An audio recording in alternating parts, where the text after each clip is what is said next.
So give me some test words. Go, mic check. 1 2 1 2. That Yeah, sick. should be good. Yeah, as long as you can hear it.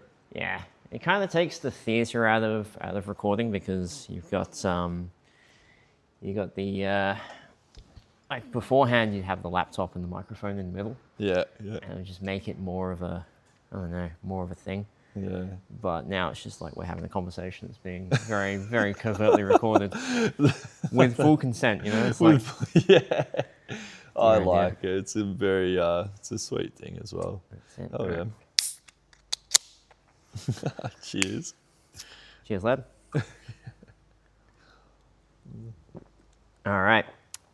Get the housekeeping out the way first. Welcome back into a fresh installment of Prime Ratio, where we are just at the tail end of the good weather, I think. It was nice and sunny for like a moment this afternoon. That it was. And then now it's gone cloudy again, but it's okay.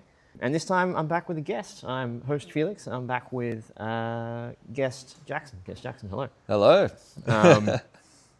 First time on here, Felix. Absolutely. We've taken a little while. Had a few little, for lack of a better word, mental health like resets and recalibration of priorities and whatnot. But yeah, we're back on it, and hopefully we've got a good chat coming up ahead. Yeah. We've also got the front door open. It shouldn't affect the audio, but as long as it doesn't chuck it down with rain, I think we should be okay. No, I think it would be sweet. But yeah, for those who don't know who you are, give us a brief synopsis of. Wonderful. Well, my name's Jackson Moses, and currently I'm a bicycle mechanic working over at Trek in Brunswick East. So if you're ever in the area, drop by, say g'day. Shameless plug. Yeah, shameless plug. Not for the company, just for me. That's it. I've been in the industry for a couple of years now, so it's coming up to probably about 5 years, give or take. And yeah, I've got a bit of a background with the bike. So one of the first in Australia to get the SciTech qualification, so fully trained. Been through the ringer, worked around with 99 bikes and Trek bicycles. I've met a lot of beautiful people along the way, such as yourself. No, stop. And just gotten a really good sort of understanding of what it's like to have the bike industry in Melbourne, to be a part of that. So yeah, that's a little bit about me, a little snippet. Hell yeah. Sure you'll find out more if you come and say g'day. Absolutely. I was thinking you've been in the industry. Actually, to be honest, I don't think I ever knew how long you've been working in bike shops, but I feel like, did we meet when you were at 99? Probably. I mean, there may have. I was, even back in 99 bikes, I was always sort of darting around, doing, meeting a local crew, and jumping around, and then getting fixies built up. Of course, there's definitely a very high chance that we met back then. Yeah, because this is probably definitely pre-2020. I worked at the old Ascot Vale store. Yeah, yep. Back when that was a thing, and that hasn't existed for more than I think probably 7 years now. Yeah, it was one of the first jobs I got. That's how I met Rob and how I met Steve and a few of the other guys there. I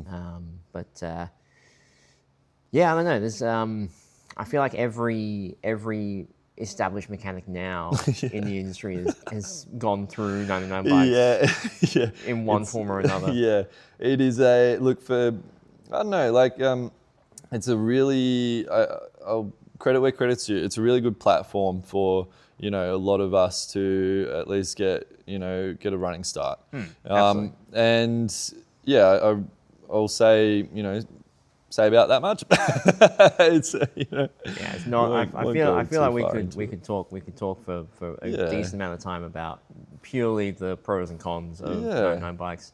I mean, look, where I stand, I mean, I gained a really valuable thing out of that, which I'm very grateful for, and that was the certificate. Yeah. And so, I think was that where you did the SciTech training? Yeah. So I ended up doing the apprenticeship, and they ended up working at the bicycle academy, and I got a really awesome training and knowledge through that. Oh, yeah. More of a sort of more of a government initiative on a sort of how the bike industry wants to sort of go. I don't know. We can always talk about it later, but yeah, for sure. Okay.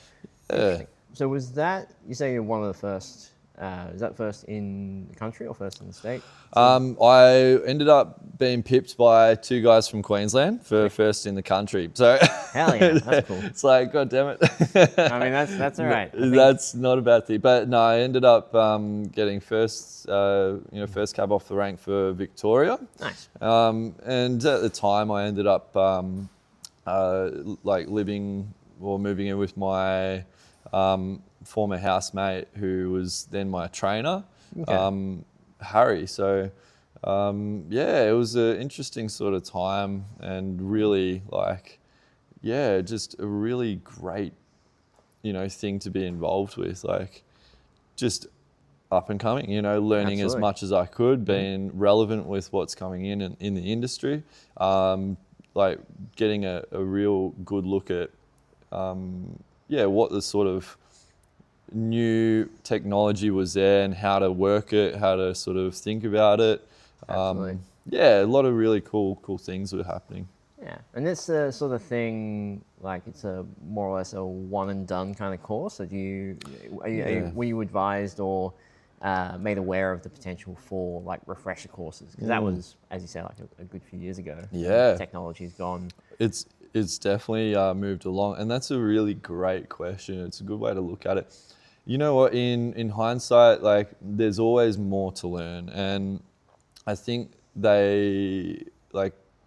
to answer it simply, yes. It's a one and done course, which I'm like bummed about, because education is a really good thing and it's important. But I do have, and I guess what I've developed from that being one and done, is that I've taken it into my own hands to make sure that I advocate for education for a lot of newcomers around me.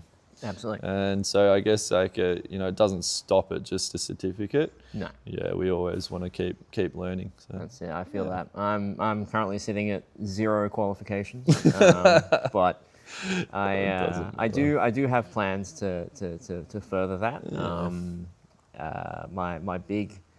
My big sort of pipe dream goal is to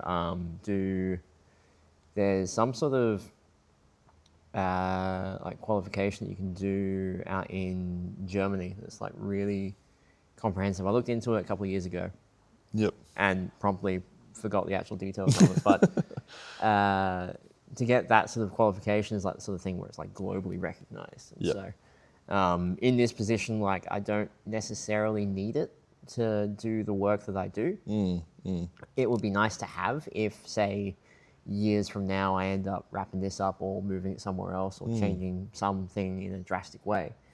But there was that, and then there's also I think there's a SRAM technical course up in Brisbane. Yep. I'd be down to do that just to sort of upskill myself and all that sort of thing. And I should look into the SciTech course as well. Yeah. But again, I need to have spare time and mental capacity for that. That's what it boils down to. At the end of the day, I was in a really good position to go and do that. And did they pay you for that? It was all paid. So, that essentially came along with the work, which I'm very grateful for. But it's like you're saying, it's not a necessary thing. I think it's all well and good, but it's a good way to set standards. Yeah, it's not. Yeah, as I say, this industry is not one where like qualifications mean as much as other industries. Like you can get away with, just literally having your foot in the door by knowing someone in the right place and being able to build off of that. Okay, so you're currently at Trek Brunswick. Yep. Did you ever have any experience with Trek before it was Trek, when it was Cycles Galleria? Yeah, I definitely I definitely went in and made myself known with a few of the crew who are still there now. I did have a really good idea of what it was like before it was Trek. Some of the people who were involved with, with the company were just awesome. Yeah. They're like people who I'm still really good friends with today. And, they've moved on, but the whole reason why, I ended up going where I was now is because of the people. There were a couple of really good eggs out there. So yeah, for sure. And I went and followed in suit. Absolutely. Thought it was a good thing. Yeah. I still remember. Going in because Rob started while it was. This is Rob Gaines, mutual friend of ours. Yeah. Co-worker of yours. Yeah. Former co-worker of mine. Connections everywhere. He started, I think, when it was Cycles Galleria, and then sort of went through that transition to it being Trek. Yep. And there were mixed feedback about that, but obviously Rob's sort of gotten into a position where he can make things work for himself. He's effectively a store manager over in Essendon. Yep. And seems to be enjoying that. It is over in Essendon, so it's far as fuck away from everybody, but it's fine. And I think that store is more of the clearance store, where I think they're still selling all the old stock that they had when it was Cycles Galleria, all the variants of stuff that's not Trek and not Bontrager or any of that sort of stuff. Yep. I suspect once that stock is run out, there'll be a big discussion as to whether or not it's worth having that store there, and if they sort of keep it or close it down, as they have done with so many other stores. Yeah. Which is one of those things I think we've discussed at more nerdy and not terribly interesting lengths about in terms of like what their eventual plan is. But that just seems to be the state of the industry right now. It's still kind of recovering from over-ordering over COVID. Yeah. So you were at 99 during COVID? No. I think I started just on the tail end of that. So right. Yeah, there was they had the lockdowns. However, I was working in hospitality at the time, and that's why I made that career move. So I stepped in on the tail end of that whole. How would you even put it? Like the whole demand for bikes and the bike boom. The tail end of the boom, yeah. Okay. The boom, that's what we'll call it. Sure. Yeah. Yeah. That works. I mean, it essentially was like... It was a boom, for sure. Yeah. Everyone rolled through and bought bikes and did all that God. because there was nothing else to do. No one could keep up. No. And anyway, places like that were essentially, those commercial stores were riding, that they were riding that high. Absolutely. And people were overstocking, sitting on stock in... hopes that the boom would continue. Yeah, well, that's it. and it just didn't. Yeah, exactly. It sort of fell pretty short there. So everything went back into back to normal. Absolutely. And life continued on. So there was a lot of cleanup to do. Absolutely. Do you keep up with like cycling industry news or? Vaguely. I mean, I by proxy I have to. Yeah, of course. Being a part of the cycling industry. Yeah. But yeah, it sort of depends. What news are you? Just in general, like me, I follow it by virtue of a number of cycling podcasts that I listen to. Yeah. And they sort of go over some highlights and stuff. And for the most part, it's Recently, it's been sort of stock levels and like profit margins and layoffs and stuff happening. It's all pretty grim stuff. And it all seems to be happening to like either the bigger of the brands. I think the latest thing is like Giant's stock has sort of dropped down quite significantly, or like their annual turnover profits and stuff. What else was there? Trek have received a bunch of layoffs. Trek have had a bunch of layoffs. They've had, it seems like the industry is still in that sort of recovery mode. Yeah. And a lot of we've seen it here. There's been a lot of independent stores that have had to close down. Most notably, it feels weird calling it independent, but Cecil Walker closed down last week. That was something that I think came as a surprise to everybody. But you know, they were what I would consider to be the last of the original Australian bike shops. Like there's no others that have been around for longer than 20, 30 years. Yeah. Like there was Finnegan's, which was the original Malvern Star store. Closest thing to it is probably Laurentia. Okay. And that's not even, that's like a shell of what it once was. Like you used to be able to, like, you still can get like Laurentia branded bikes. Yeah. But, as far as like the concept behind it, there's really nothing left. Yeah. Do you have a favorite bike store to go to? Aside from your own, you can't say that. Yeah, I for obvious think. Reasons. No, that's a good question. I mean, one that always interests me is always good old commuter cycles or off course. I think, off course. So not that I go actively, seeking out everything. I always find that the stock they hold is quite interesting. It's a bit of a niche market. A lot of eye candy, They're effectively, I think, an outlet store for SCV. Yeah, pretty much, yeah. That and Blue Lug as well. There's Blue sort Lug of as well, Velo Orange. Velo Orange. So they got sort of they do have a hand on really unique niche little things, So I do love sometimes, going in and going, what the hell's out there? Yeah. And you go, oh my God, like this is cool stuff. Sure. You go, holy hell. And apart from that, I think in the general area, like, there's not too many out there that really sort of do that for me. I think I don't go, being in the industry, I'm not really going out anymore to sort of look.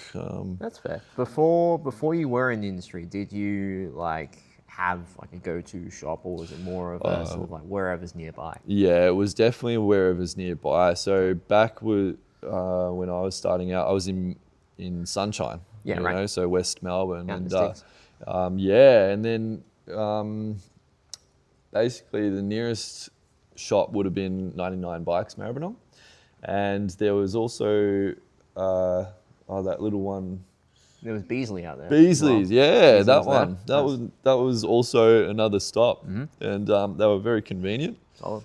And had, I guess 99 Bikes was like where you go for all your little knickknacks, and then Beasley's was for unique bits and pieces. Absolutely. So. Beasley's is another one of those original Australian bike shops that have sadly gone. They closed down last year before last. Really? Yeah. Oh my God. Yeah. So there's been a massive drop in I think the last probably 4 or 5 years. Oh my God. And it's probably all stemmed from COVID, just trying to recover from that. It feels that way, I do really see around the market that people aren't really investing, too much into those newer bikes. I know that a lot of people are doing secondhand. Yeah, and I'm all for it. Absolutely. To be honest, you know what? If we just go back onto that question you asked me before about bike shops and stuff, I know this might not necessarily really fit the mold, but Series. That's true. Yeah, Series is a good pit stop for for a lot of things, be it just literally asking for advice or some repairs, sales. Yeah, shout out to Series. They're fantastic. Absolutely. And what a way to go and plug back into the community. And I feel like that is the way that people want to go. The pricing of new bikes as well is becoming a little bit out of reach for just a person who wants something to get around on. I find it a bit unobtainable for quite a lot of people. So absolutely, yeah, that's always a really cool option.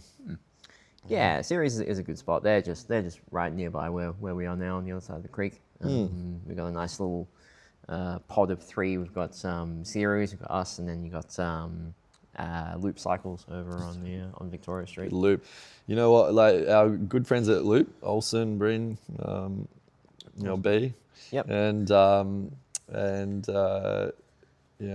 Bridget, I think, like awesome crew, and really lovely people. That's. Yeah, unfortunately, I've never been in there though, and that's one thing. It's worth a visit. I know. Definitely worth a visit. I don't know what I'm doing. I just never go in there. Do you know where they originated from? No. Cycles Galleria. Oh well, of course. Yeah. I mean, yeah. I'm pretty sure. Olsen, I'm not sure 100%, but I definitely know B was at CG, and Bridget, I think, is mainly what is one of the managers at Series as well. Yeah. Yeah, we've actually had Bridget on the podcast before. Oh, sick. Like way back in the day when we had the cheapest, shittiest mic in the world, and we were operating out of a living room in Brunswick. But it was. I don't know. I think CG is another one of those sort of institutions where like you have like a certain notoriety to have worked there for any extended period of time. Like, and that was more of a interpersonal kind of notoriety as opposed to any sort of qualification. Like it would be like you would. If you saw someone and they're like, used to work at Cycles Gallery, it's like, this guy or girl, person, whoever. They know their stuff, and they're also like good with people, good communicators, good at like problem solving, finding solutions, just general people management skills. Yes, yep. I completely agree with that because that's how I felt when I entered one of those shops. I was always looked after, welcomed, open arms, and it was it was a really nice. For the stores that I went to, like they're the friends that I ended up making. Absolutely. So really cool little. I always described in my head. I don't think I've actually spoken to somebody about this because who wants to talk about bike shops unprompted and unmicrophoned, unwired? I always considered Cycles Galleria to be like an independent chain. It was like the mix of the two. Yeah, it hit a really good little niche, and like you were saying sort of earlier about all these shops closing up. That was sort of like the start of it all when Trek bought over Cycles Gal. There were shops like Rapido, and they were getting bought out. Like it sort of all happened in one hit. That was all like all across the country. That was like the bicycle entrepreneur TBE over in Perth. It was the same thing. It was a similar vibe to Cycles Galleria, and they got bought out, and a few others. And, I think they had. This is a hell of a callback. Are you originally from Melbourne? Yeah. Yeah. All right. Cool. In Ballarat, there was a Trek concept store. Yeah, okay. That opened up fucking 10 years ago, and they're still in the same spot. And I think they opened up under the name Scope Bike Shop, whatever. And they're still. I don't think they've changed their name. I think they're still Scope. And so I wonder if that was like the tester, because Ballarat, I think I would describe as like a decent like a very thorough melting pot of bike shops, because they've got at least, I want to say at least 7 bike shops in Ballarat. I haven't really And thought different of that. Yeah. different brand bike shops. There's no chain stores. I was- mean, there are chain stores, but not like more than one. Yeah, I was going to say they're all independent, right? Like Pretty much, yeah. Like there's a giant store, there's a specialized store, Yep. a Trek store, obviously, and then I think the rest of them are all independent. There's My Ride, so that's Avanti. Yep. Avanti and Scott. So. Wow. Lots Yeah, it's of- a bit of an interesting one. I haven't really thought of that. Like, I haven't really thought too much outside the scope of the inner city here, but it's interesting to say that. I don't know. I just in sort of a broader range or wider scope of things, I think a lot of these, at least how I'm feeling in the industry right now, right? Like a lot of these bigger companies, like my own, with Trek, I do notice that they're just, popping up these big flagship stores, cookie cutter stores, all dropping them down the line, from the city out north, out west, out east. They're trying to put that big spider web over, as is 99 bikes and all, but seems like it's a bit of a rat race between who can, sort of cover the most bases. But seems to me like, at least in our Brunswick store, we have suffered a huge loss in customers by, the company performing or behaving like that. It's not a bad thing, but we get, it means, for the community, which we love, we support, we end up getting, what does it mean for us in the future? Like, what are we going to get in a year's time, if that? Absolutely. I think by putting these giant flagship stores, what's happening is that these customers, right, they're going over, they're putting their bike in for service, they get screened basically, the mechanics are put out the back. Hidden away. Yeah, hidden away. They don't know who's servicing their bike. They don't know what's going on, and all of a sudden, there's this loss of trust, or basically it's turning the model of a traditional bike shop into just a store sales front, and that's the reality of it. That's how business goes. Yeah, like they've overstocked it, maybe, and they're trying to just get rid of their bikes. So, I mean, as a mechanic, I do sort of get the sense that we don't get prioritized. Unfortunately, we sort of get the short end of the stick. And at Brunswick, I'm very grateful. I'm lucky because of our community-based involvement and how small scale we are. However, on a bigger picture, we are getting pushed out, and we're getting absorbed into our own company. Like, we're literally Trek is going so hard, so big. They're going really hard on sales, I think, is Sales, the big thing. Like, you can't really maintain sales without after-sale service.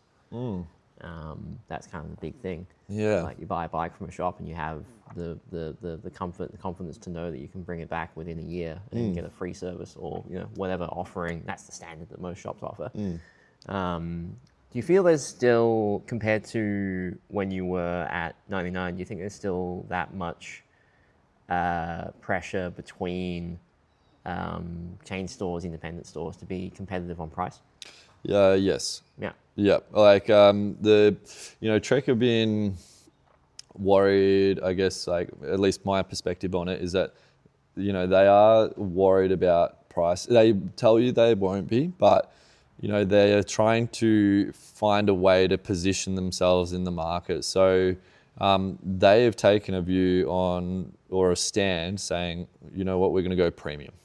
So instead of, diving the price down along with the rest of, the market, or trying to undercut the competition, they're going to go, no, let's hold strong and double down.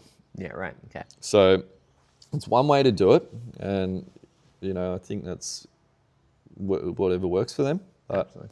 It sort of like sets up the business and your customer base to be I guess you're not inclusive of everyone in that sense. Yeah. It becomes a little bit harder to obtain that trek or. Yeah, it's more of a focus on the customer base that you've already got, and sort of prioritizing loyalty over like the general kind of welcoming nature of a shop. Yeah. It's what draws you into a shop originally. It's what garners that loyalty originally. Yeah. Is the initial experience, like going into some shops. Like back in the day, I would always hang out the ones where I could just literally hang out and have a chat. There wasn't any expectation to buy stuff, that's what I try to do here. It's just someone comes in, I'm going to have a chat with them and just learn what they're about and learn what's going on with their bike, and like this is probably another point about the competitiveness on price, is being able to be transparent about why certain things need to be done. I'm sure. I think I've heard either you or Rob talk about this, like the amount of time that you spend talking to a customer gets tied into your billable hours on that certain bike. I assume that's how it works. I guess so. I mean, that's one way to put it. I personally, the way I see that is you're setting up the rapport with the customer. Absolutely. So, you know what, that always comes back around, because the time you put into having that conversation, learning about the customer and developing that friendship. Yeah. It always comes back around, because that customer, even if they go to that other store and they go, yep, I'm going to, like, Jackson's busy, you can't service it, whatever. Yeah. They always come back. Absolutely. They always come back. And I find that, if you want to count that into billable hours, you know what? Like, sure, let's do that. I would, yeah. But it pays to have a direct line to your customers, and it means that they know, their mechanic knows their bike. They trust them. They go, Jackson's going to, or Felix, they're going to do a awesome job, fixing up my bike. And that's what it's about. I find that that's what's getting lost in the bigger corporate side of the bike industry right now, is that straight connection, that willingness to be looked after and to feel heard, to feel looked after, is getting lost. Absolutely. By putting mechanics out the back, it's not great for their mental health. I mean, it depends who you are, I guess, but I guess it's not doing any favors by not really not really giving the platform for mechanics. I guess it depends what way you look at it. That's it. I always found, like, I want to say it was in pretty much every shop I've ever worked at, there was a scope for me to be able to see the sales floor and to see people walking in through the front door, except for 99 Bikes. That was the only place where I was literally in a room with no contact, like no direct contact anyway. Yeah. And that's kind of like there's nothing they can do about it now, but I hate working at 99 Bikes.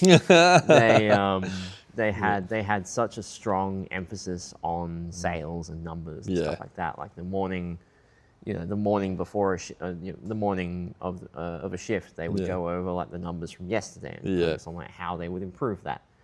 And I never ever entertain that as like as a means to motivate me to work or do stuff. I was just about, I'm just here to help people and fix bikes, and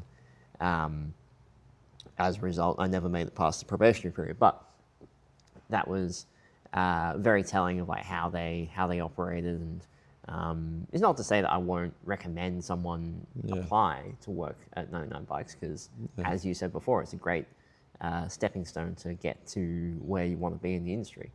But that's the case with any sort of career. You have to like be prepared to take on the harder or worse jobs than to be able to find the right ones. Yeah. Pivoting a little bit, we both obviously work in bike shops. Yep. Do you still enjoy working on your own bikes? Oh, that's such a hard question. You know what? I find it hard. Yeah. Oh, I hate saying that. Like, you know, there's that old saying, you know, if you really love something, don't go work. Don't go work. Then again, there's a thing where it's like, if you love what you do, you never have to work a day in your life. It's like paradox. Oh my god, for sure. Catch 22. So no, look, I do love working on my bikes. I do. It's more about finding the time and the space to do that, and so I can really put in hours on my own bike and go tweaking everything to the 10th degree, like make it just dialed.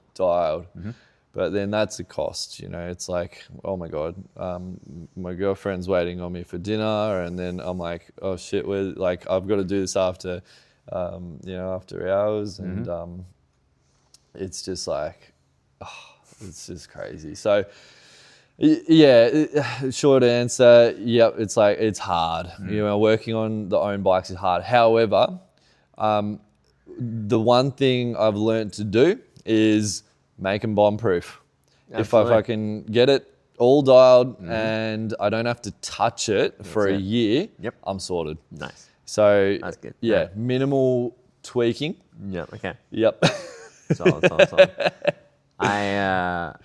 I remember talking to, there was a couple of occasions where I've spoken to someone about the concept of working on your own bike, and it's usually like you don't really have the bandwidth or the energy or what have you, because it's the end of the workday. You don't want to fucking take your work home with you. And yeah, when I lived with Rob in West Brunswick, we had an awesome workshop set up at the back. And we would just sort of tinker. We'd just sort of hang out and tinker. And even before we lived together, we'd just get together and hang out. And he'd be tinkering with the bike, and I'd sort of hang out, have some beers, stuff like that. So I think it is possible to enjoy work on your own bike. I certainly do, but most of my bikes don't have any fucking repairable or serviceable parts on them.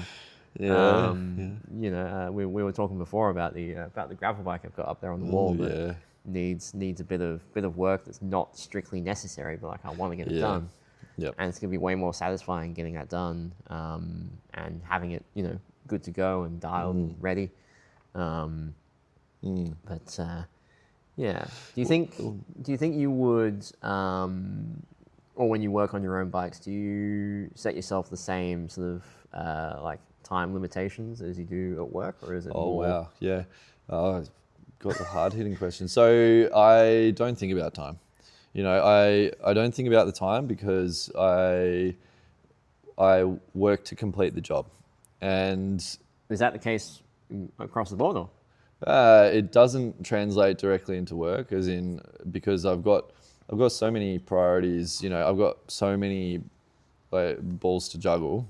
You know, different customers and, you know, different priorities, urgencies. Whereas, you know, if I am done with the day and I'm working on my own bike, you know, that's like, I still got to ride that bike home. Absolutely, yeah. It's like you're waiting. If you do something like big and major, then you actually have to get it done. Otherwise, you're not getting home the way you want to. Exactly. So I don't really think about it. Just go get what I need done and do it. But I've come to a point in my life now where I really have. I made it a point to not, you know, to minimize the tinkering. Yeah. And that's, I think, at the best, you know, that's the best possible result for me. Yeah, for sure. Right? If I can do less of that, then it makes every other aspect of my life, more, like it just gives me a bit more time, for all the other things, Absolutely. And, yeah, I don't mind that stuff now. I used to go pretty hard out, customizing my bikes and making them all crazy and having some awesome rigs, but Yeah. inevitably, they come with problems. I mean, if you're starting to slap a Franken bike together, This is true. you always want to tweak it. Yep. It always starts off as like the beater or the pub bike, and then you start Shit. and you upgrade one thing on it. Fuck, you're Yeah. telling me, yeah. And then it's like, oh my god, this bike's got to be way better. I definitely suffered from like not being able to leave a bike alone. Absolutely. Whereas I feel like I've matured. I've come a long way, Awesome. and I'm at a point where I just can set up my bike and go, I'm content. So. Is there one bike that you have where you've made an unnecessarily extravagant purchase to build? I feel like that could have been my Shogun. Yep. Shogun Trailbreaker. Sick. Classic. 26er? Yeah, 26er. Oh, yeah. It's a bit of a hard one to say though. I invested in some wheels for that and it was unnecessary, but at the end of it, I made so much money off that bike. That's fair. Yeah, Was that when you sold it, or? when I sold it, Okay. and then I traded back for it, and then I sold it again Nice. for more money. Very nice. And in this industry, I mean, I don't know, like if you want a good business model, go and build up Shogun Trailbreakers and sell Absolutely. 26-inch bikes because Exclusively Exclusively. Shogun Trailbreakers. you know what? I don't know what it is, but everyone in Fitzroy and Brunswick and Carlton absolutely just drool over these bikes. To quote just about everybody I've asked about it, they Yep. froth them. They froth them. Yeah. Oh man, it's I like say that. I think actually, have we got? Is, you've probably not- got one right there. no, I thought it was. It's an Apollo. The, Oh no. the pink and blue Oh. Apollo there, which is actually a rebranded GT. Just a fun fact. Okay. Oh my god. But anyway, Oh. do you like that whole sort of, for lack of a better word, like hipster classification of like the 26er mountain bike? Yeah, I get around it. I can definitely say I can see when it's taken a bit too far. Maybe, but do what makes you happy. Absolutely. And if you love that frame and you're like, man, it's the sickest thing ever, build the fuck out of it. That's it. Don't hold back because it's all experience and you figure out what you like and what you don't like. That's it. And then you can just sell it. Yeah, that's it. I feel that. So you had that bike. I presume you've got quite a handful of bikes in the stable. Yeah, Do they all serve different purposes? correct. Yes. Every bike has its own purpose. Okay. Run me through them. What are we? Oh, dude, where do we start? Well, I mean, like Actually, before we go in, are they all currently rideable? not all of them. Yeah. Almost all of them. Okay. There's one that's a dirt jumper, Right. and that is not rideable. There's also a GT outpost. 26er, another one, Absolutely. which I will sell for $1 million because someone will buy it. I'm joking. No. That one's definitely like unrideable. Needs more pieces put there, but yeah, every bike has a different purpose, and so I've got a bike for everything. The mountain bikes, the cross country bike, still a mountain bike. That's the Ritchie, right? Yeah, the Ritchie. Ritchie Outback. Yeah. Great bike. Oh no, P29er, not the Outback. P29er. P29, that's it. Yeah, yep. So more like super sick geometry, much more like what I prefer. Absolutely. And yeah, there's a couple out there. We do have the same bike as well, Chinelli Mash work frame. We do. But Yeah. You've got yours currently built up. Mine's in the bag. Oh no.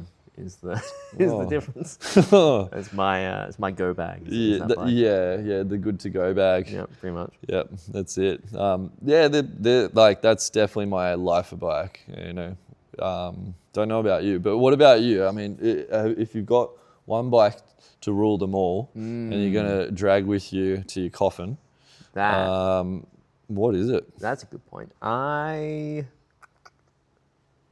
reckon if I was to like have to sell like all of my bikes, I'd probably keep the Mash Work. Yeah. Because I had one that I rode everywhere. I rode it to work and rode it more than any other bike. And I bent it. It's actually still on the wall up there. Yeah. But of the bikes I currently have, it would be probably that one that I would hold on to. Yeah. Because I would keep probably like the setup that I've got for it, which is a couple of like front wheels, one for track, one for like fixed gear, brakeless, one for riding fixed with a front brake or single speed with a front brake. Well, just quickly, what do you reckon makes that frame the duck's nuts? I originally really didn't like it. I was not of all of them. I went through a phase years ago of buying and trying out every single Cinelli Mash frame. Yeah, nice. So there's of the full range of Cinelli Mash frames. There's maybe 2 or 3 that I've never owned. Yeah. But of all of them, the steel was the one that the Mash Work was the one that I didn't like. Because it was, I want to say it was the Canty studs. Yeah. And I think that was back when I was like way more superficial about how a bike was meant to look. Like I didn't like the idea of having the studs sticking out. I didn't realize they were removable. Now that I know that, and also now that I've kind of grown up and pulled my head out of my ass, it's kind of it's like the go-to. Like I love a steel frame and a steel fork. And that's the only bike that I own that has that. Yeah, right. I am looking to eventually replace the Vendetta with something that's like a full steel, because that's a steel frame and carbon fork. There's no rational reason behind it, but like probably the on one when I build that, that'll be the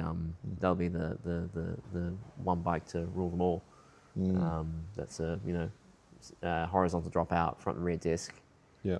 Wide spacing, bobble cage bosses, mounts for everything. Got a set of Velo Orange fenders for it, so that's gonna be a sweet rig. But it's currently on the wall still, not built. Well, that's fair, and it can stay there for a little while longer. Until I reckon it's so. ready. I think I originally planned to have it built up for this past winter, and I think I may try and have it built up for this coming winter. Yeah. That's a good move. Look, I love the Mash Work frame.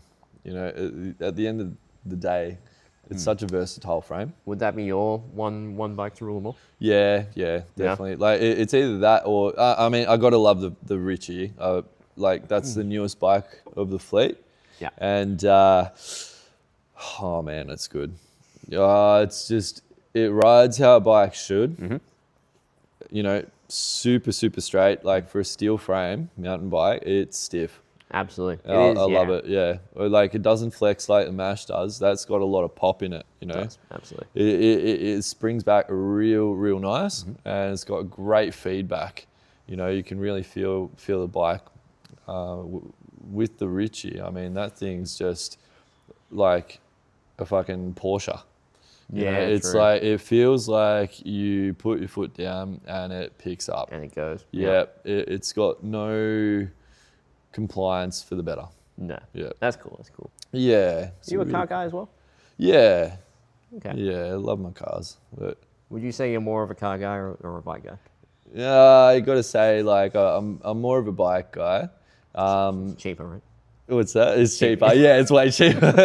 I can afford it. You don't have to pay registration on bikes. Yeah, exactly. But no, that's what probably got me into the whole mechanical mindset and, like tweaking, servicing my own car, and I think it's all translatable. But Awesome. yeah. Do you think if you were to move on from the bike industry, you try and do your best to maintain the closest to wholesale pricing as you possibly could? Wait, what do you mean? Hang on. Obviously a big benefit of being in the Yeah. industry is you get like the discounted rates on Yep. various components. Yep. I in this shop I don't have access to a couple of pretty major distributors. So I have networked and found ways around that. Yep. By being in good good hands. Good hand or good graces with certain shops who very kindly order parts on my behalf. Yep. Do you think that would be something that you would maybe try and do, like try and maintain a good relationship with Trek? Of course, yeah, and it's not even about Trek. It's about the people. Yeah. The then people again, in there. if you're building your bikes to be bomb-proof, you won't need to do that because they'll just last forever. That's the whole idea. Be self-sufficient. Become self-reliant, and that's a good thing about what a lot of people are doing now. Like a lot of those guys down at the Botched group rides, like, and this is where the 26er comes in, right? I think that would be the Botched Bikes group ride is probably like a great advertisement for 26-inch mountain bikes. Yeah, it is. And how far you can go with them. Yeah, but to sort of tie it all in, it's more or less like, you got to be like, you got to network, meet those people, go to your local bike shop, find that place that looks after you and hold them tight. Absolutely. Look after them. They're going to look after you. Yeah.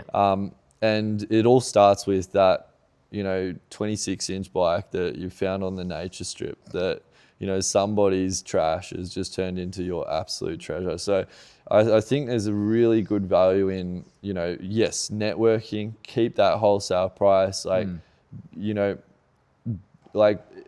that's life, you like, for lack of better words, you scratch my back, I'll scratch yours. You know? Exactly. It's you get what you put into like a like business customer relationship. You get what you put into like that kind of interaction. Like if you walk in and the person behind the counter is not engaging at all or is real blunt and off-putting, you're not going to want to come back because you're either going to feel ignored or like downtrodden. Yep. So you gotta mirror that back. Yeah. Now another somewhat little pivot. Yep. Talk to me about the Bridge Road Brewers gravel rides. How did you get involved in that? Well, I think how did I get involved? I think one of my lovely customers encouraged me. I mean, there was it could have been from memory Lee, who is a lovely gentleman, who rides every Thursday. And by the way, shameless plug, every Thursday, 6 p.m. at Bridge Road Brewers, Brunswick East Village. One of my regular plugs that I do now is that ride.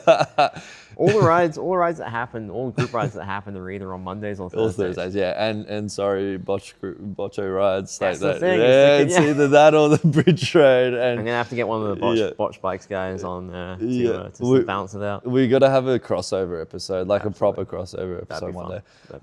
But yeah, and look, just to sort of give a bit of a paint a picture. It's a very, very inclusive ride, from all walks of life. Very cool, wise people who ride there. I've been on one. Yeah, and then and it's just fun, It's good to go and kick back with a nice beer, get some good discounts from the brewery. They got a good deal with the stamp cards as well. I think it's like and the stamp card. And the stamp cards. It's a bit of a grey area depending on who's handing the stamp cards out, but you can have some fun with it. I was going to say, maybe stamp one, maybe two. If you're feeling lucky. Absolutely, feeling lucky or sneaky, either or. Yeah, get a leg up on next week's ride. That's it. Cool. So that's awesome. That's like I was always wondering because I thought I'd never heard of it until I think. At one point, I think I just maybe just rocked up and you were all there, and I was like, What are you all doing? The hell's going on here? But I used to ride past and I would see them all, like gathering up and rolling out. So we've covered a lot actually. Yeah. And looking at time, we're doing pretty well for time, which is nice. Sick. We've covered the sort of history of the bike industry. We've covered where it is. We could go into speculation mode and cover, what we think will happen. But I feel like that could maybe do more harm than good. Yeah. We'll play it safe. Play it safe. You have mentioned to me the potential of like wanting to switch it up and move on to something different. Is there any updates that you either want to or are comfortable sharing with regard to that? That's an awesome question as well. Like with the state of the industry, like, I feel like I want to grow, as does anybody, What's out there within the industry, there's been a lot to go and explore, and Melbourne's thriving with bike jobs and whatnot. But there's also, it's sort of a bit of a hard thing to go and pull together, because what I'm finding is, shops aren't really paying what people are worth, and that's in life. Like, we'll get it, and I know it's hard out there. The reality is, what I'm finding is, businesses are looking to spread people thin, and if they want somebody who's going to do this miraculous job, I think they need to really, consider what it's worth to fill that role. Yeah. There's, I've been looking around, and I really do believe in, advocating for the bike industry itself. There's a great company, Oz Cycling, which, I've been, fortunate to sort of meet some people who work with them, and that's an avenue that I'm currently pursuing, which is fantastic. And I really do believe that there's potential there to be active in a more of a cultural role, as opposed to this retail role, where the bike shops generally fit into. Yeah, true. So more of like a on the ground, impactful kind of way, as opposed to just being the guy who fixes your bike. Exactly. Or sells your bike. Correct. Okay. Yeah. So that's where my direction is at right now. Now, like, given the experience and where my morals stand, I feel like I would want to fill that teacher position as well. And a lot of experienced people also do. I'm sure yourself, there's Rob, myself, like us. I can only really sort of speak slightly on behalf of us three, but it's like there's that urge to go and put or bring other people up and go upskill. Those people who are so keen that you're like, oh my God, you are just frothing the bike thing. And it's like, you know what, let's teach you everything there is to know. And so there's that aspect as well, which I would love to go and try and fill. And I'm looking very hard, but again, it's that really fine balance of, what does a company need? What do they want to pay? Are they ready to do this? Or, Yeah, for sure. And so, right now, there's a few leads, but again, it's more or less having the hard conversation, and that's where I'm at in a stage of my life, is approaching people. Absolutely. And having that approaching people on a face-to-face basis. Yes. Finding out like what is important, what matters, that sort of thing. Yeah. Okay. Do you consider, this is a off-the-cuff question, in sort of local council and politics, do you consider the cycling infrastructure like impact above like or like particularly above other things when like looking at I don't know. I don't follow local politics or any politics for that matter. But whenever I am, in that scenario of like going to the polls or voting or what have you, I will always prioritize those who mention cycling infrastructure. The temporary bike lanes that are still up, which is good. Yeah. Bike paths, new bike paths. Yeah. The upfield bike path, for example, is way more pleasant than it used to be. Sounds like rain. It's not rain. No. But all this sort of stuff. Like I always sort of will gravitate towards that, but I won't have any other rationale to back that up. Yeah. I'm probably not an expert in it by any means, and I will gladly be corrected on all that sort of stuff. But is that sort of thing like if I would consider. I would imagine you would consider yourself to be a Brunswick resident and industry person. Is that sort of thing that you're either keeping tabs of or like aware of? Yeah, like right now, I'm always mindful of it. I push cycling infrastructure so hard, as in I will advocate it, I will support it because it's necessary. The amount of like our shop's based on Lygon Street, and it just blows my arguably one mind. of the lesser desirable streets to ride in Melbourne. I mean, just it's dangerous, and the amount of accidents I've seen happen, it's just inexcusable. I don't think like there's any reason for people to be in that situation. Personally, riding on roads, I just find terrifying. I've never been comfortable doing it. Yeah. And to this day, I still feel so uncomfortable on a road. For sure. I will avoid a road if I can. Yeah, take the trails always. Always. I feel that.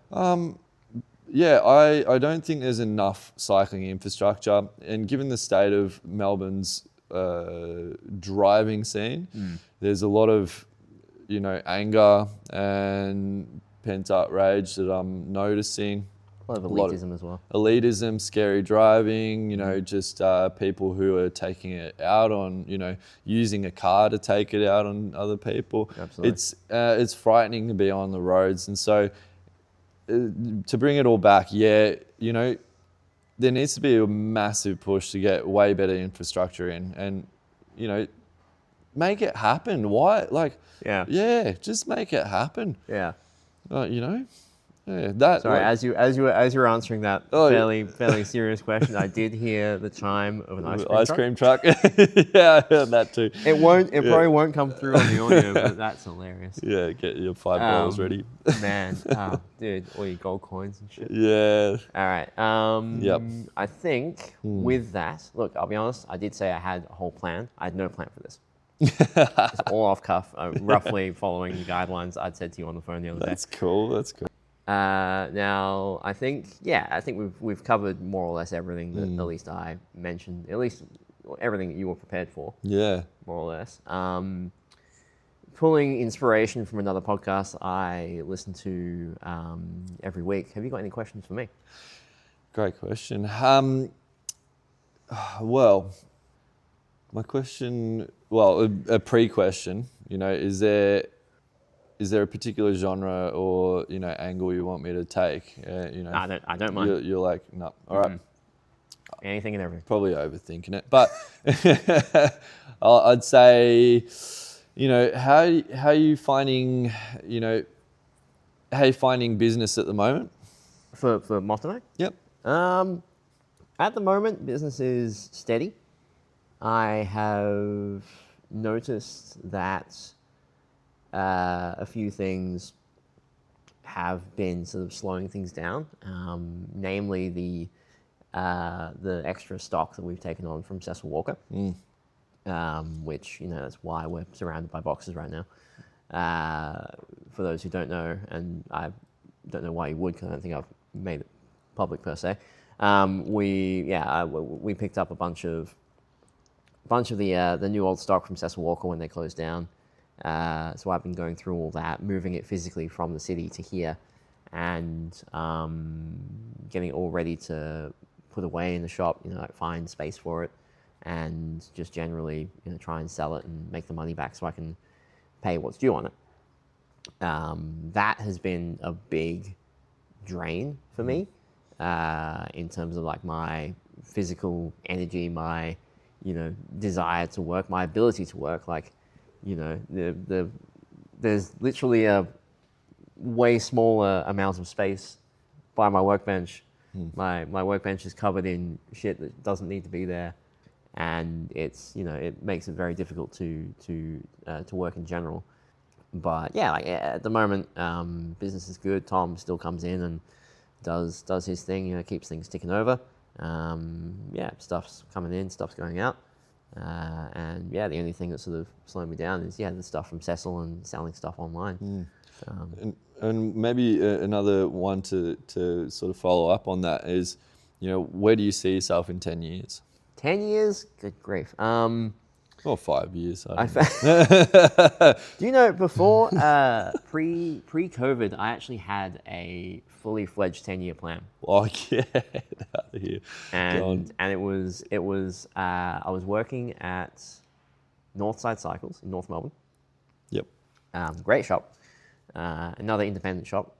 Well worth going in. The manager there, Rob, is really knowledgeable, very no nonsense. Been in the industry for a long time. And I was working there, and my plan was to save up enough money to be able to move over to the UK. And what I would do there is I would get a job in the bike shop, work my way up, and work my way towards either being a part owner of that shop or open my own shop. And just have that as being like the next chapter of my life.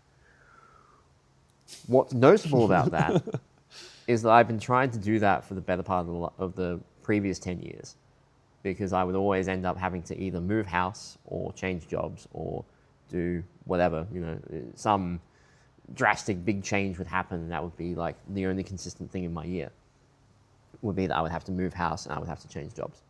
And starting at Northside, that was like the first long-term the second long-term gig that I had.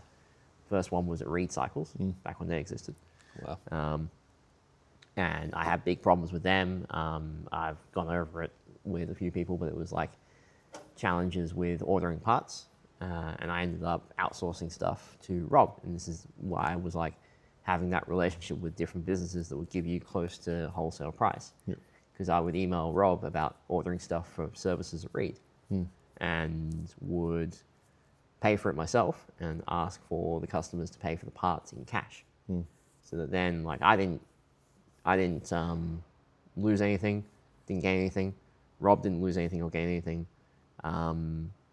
Reed Cycles lost quite a lot because, they didn't necessarily lose quite a lot, but they didn't get the money for the parts, but the customer gained everything, and it was more because of like this gray area in terms of like being allowed thing that I, under my own volition, chose to do. And I think that ultimately got me fired. But I was there for a couple of years, and then every job after that was more long term.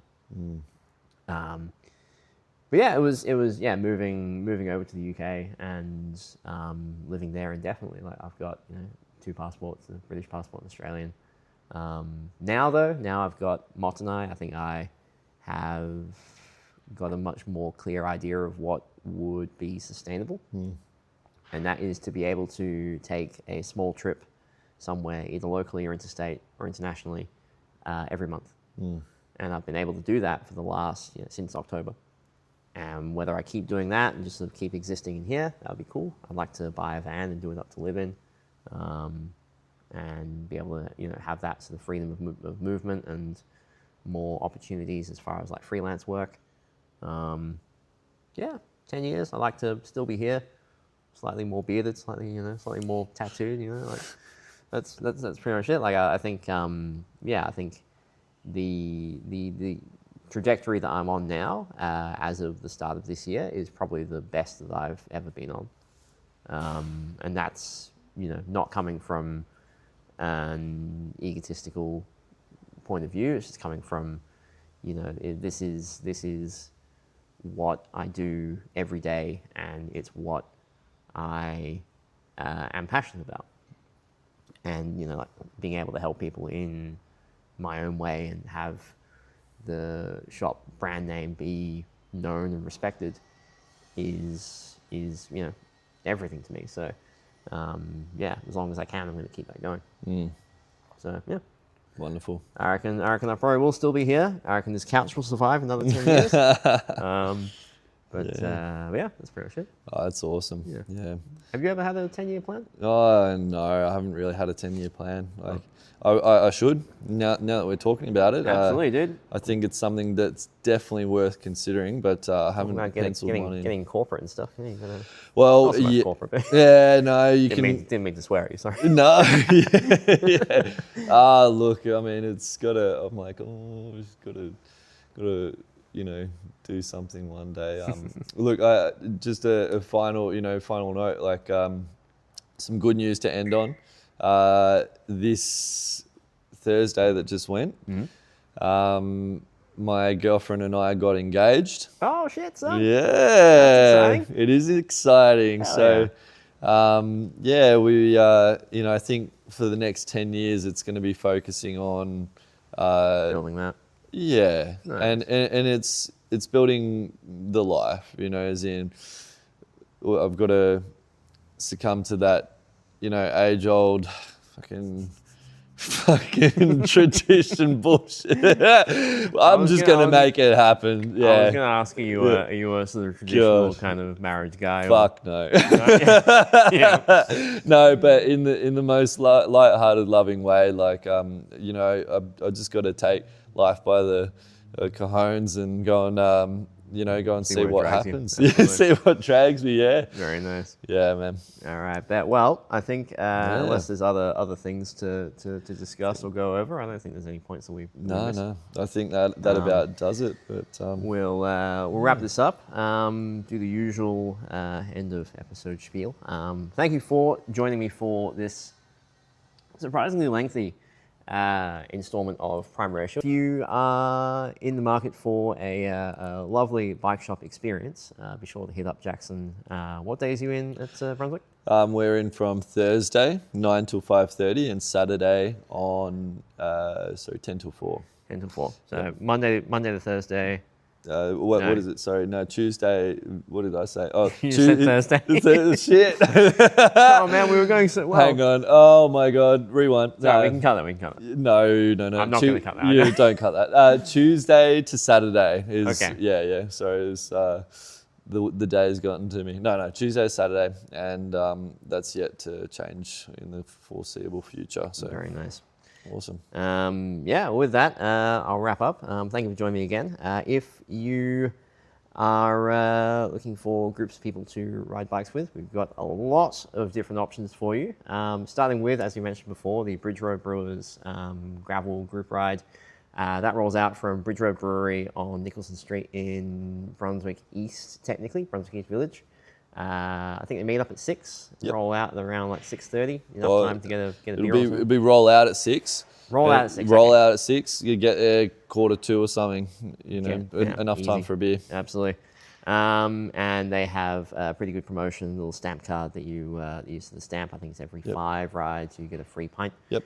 $8 pints before the ride as well. Absolutely. With that also in mind, we do also have the Botched Bikes ride. They meet up at Edinburgh Gardens every Thursday at I think 6 p.m. Same 6 p.m. time as well. Yep.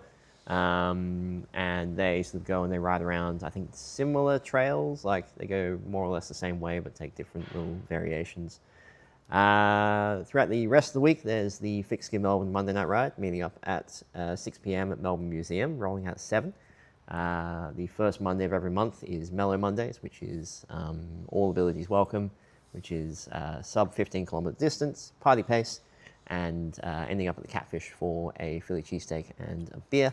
Oh, yum. As well as that, on occasion, there is the Gutter Bikes ride, which meets up at, where do they meet up? Carlton Gardens? Carlton Gardens, something like that. And they go and they do lovely rides, I think, around the same areas. And then also, I think it's another fucking Thursday ride, I'm pretty sure. Is it Melbourne Durt? They do... They do a weekly ride. I forget. I haven't. There's too many rides to choose from. But... Actually, can we shout out the good old Polo crew? Like Wednesday night, Melbourne Bike Polo. They have a couple of weekly events. They do beginner friendly Wednesdays. polo sessions at Princes Hill Secondary School. Yeah, on the courts. On the tennis courts there. And then on Fridays, they have polo at the tennis courts at Flagstaff Gardens. Yep. And it's always a good time. You get passers by from the CBD, so they're stopping and watching on the grass, which is quite nice. And they also have, I think, quarterly tournaments and stuff like that, which occasionally happen down in Albert Park or at Flagstaff. With all of that, that was a mouthful. We're going to finish up our beers and roll on. You got anything exciting on this evening? Just dinner? Yeah. Mum's coming down, and that'll be good. So we're just riding this high of the new engagement and celebration. You know, love. That's it. That's all I got. That's the moral of this episode. Yeah. It is done. Well, with that, I have been Felix. This has been Jackson. Thank you for joining me. Thank you. And as always, ride bikes, be merry, have fun, stay safe. See ya.